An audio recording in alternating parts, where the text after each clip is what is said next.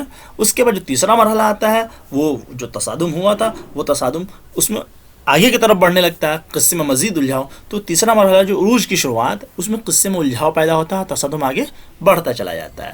چوتھا مرحلہ جو ہوتا ہے وہ عروج، نقطہ عروج کیا ہے، یعنی اس مرحلے میں اس میں ڈرامہ کا تصادم جو ہے وہ خلاف توقع اپنی انتہا کو پہنچ جاتا ہے. اس کے بعد پانچواں مرحلہ تنزل ہے، جس میں تصادم کی شکل آہستہ آہستہ ختم ہونے لگتی ہے اور کرداروں میں تصادم جو ہوتا ہے وہ حل ہونے لگتا ہے، ختم ہونے لگتا ہے.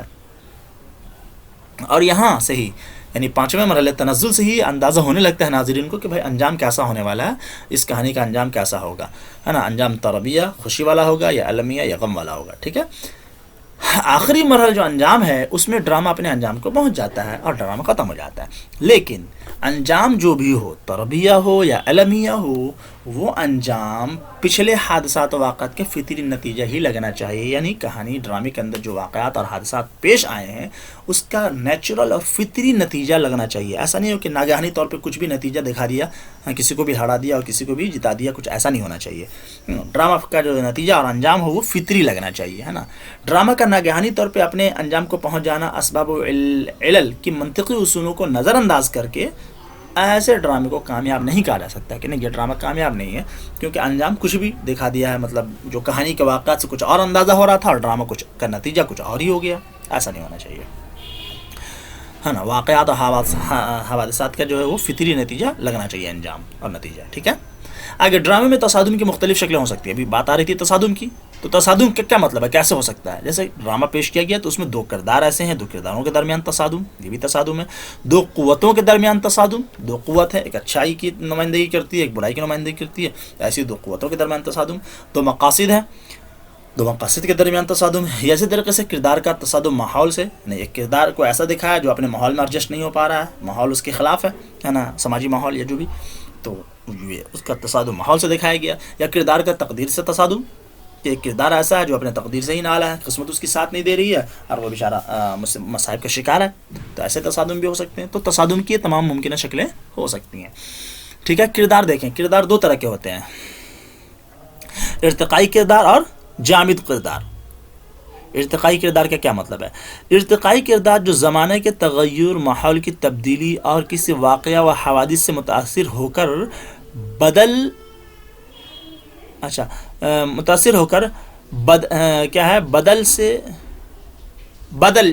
جائے. ٹھیک ہے. بدلے یا بدل جائے، ہے نا، اسے ارتقائی کہتے ہیں. اس میں کچھ ٹائپنگ مسٹیک لگ رہی ہے. کیا ہے؟ جو زمانے کے تغیر، ماحول کی تبدیلی اور واقعات و حوادثات سے متاثر ہو کر بدلے یا بدل جائے، ہے نا. ایسے کردار کو ہم ارتقائی کردار کہتے ہیں. یعنی زمانہ اور حوادثات اور وقت اور ماحول کے مطابق اس میں ارتقاء ہوتا رہتا ہے، تو ارتقائی کردار ہے. جامد کردار جو کسی واقعہ یا حوادثات کے زیر اثر نہ بدلے، وہ بالکل جامد کہلاتے ہیں. شروع سے لے کر کے اخیر تک، نتیجے تک وہ کردار بالکل ویسا ہی تھا جیسا کہ آغاز میں تھا، اس میں کسی طرح کا کوئی تبدیلی نہیں آئی. تو ایسے کردار کو ہم جامد کردار کہتے ہیں. اس کے لفظ سے ہی پتہ چل رہا ہے ارتقائی کردار جس میں ارتقاء ہوتا رہے، اور جامد جو بالکل جامد رہے، ٹھہرا ہوا رہے. آگے دیکھیں. اسٹیج ڈرامے میں حرکت و عمل اور اجسام کی موجودگی کے مقابلے میں مکالمے کی حیثیت ثانوی ہوتی ہے. کیا کہہ رہے ہیں؟ اسٹیج ڈرامہ، جو ڈرامہ اسٹیج کیا جاتا ہے، اسٹیج پہ پیش کیا جاتا ہے، اس میں مکالمہ زیادہ اہم نہیں رہ پاتا ہے نا. اس میں حرکت و عمل، ہے نا، کر کے دکھانا، اجسام کی موجودگی، ہے نا، مختلف کردار موجود ہوں تو ان کی موجودگی اور ان کے حرکت و عمل کو اولیت حاصل ہوتی ہے. مکالمہ جو ہے ثانوی حیثیت کی ہو جاتی ہے. ہاں مکالمہ ضروری ہے لیکن ثانوی حیثیت کی ہو جاتی ہے. تو وہی بتا رہے ہیں اس کے اندر کہ اسٹیج ڈرامے میں حرکت و عمل اور اجسام کی موجودگی کے مقابلے میں مکالمے کی حیثیت ثانوی ہو جاتی ہے. یہ ایک پوائنٹس کے طور پر ہم نے لیا اس میں. لیکن مکالمے حرکت و عمل کو قوت بخشنے اور قصے کو آگے بڑھانے کے لیے ہوتے ہیں. ٹھیک ہے. مکالمہ بھی ضروری ہے، اسی سے قصے آگے بڑھیں گے اور ہم اس عمل کو جو ہے، اس ایکٹ کو جو ہے قوت ملے گی اس سے، مکالمہ کے ذریعے. اور مکالمہ کا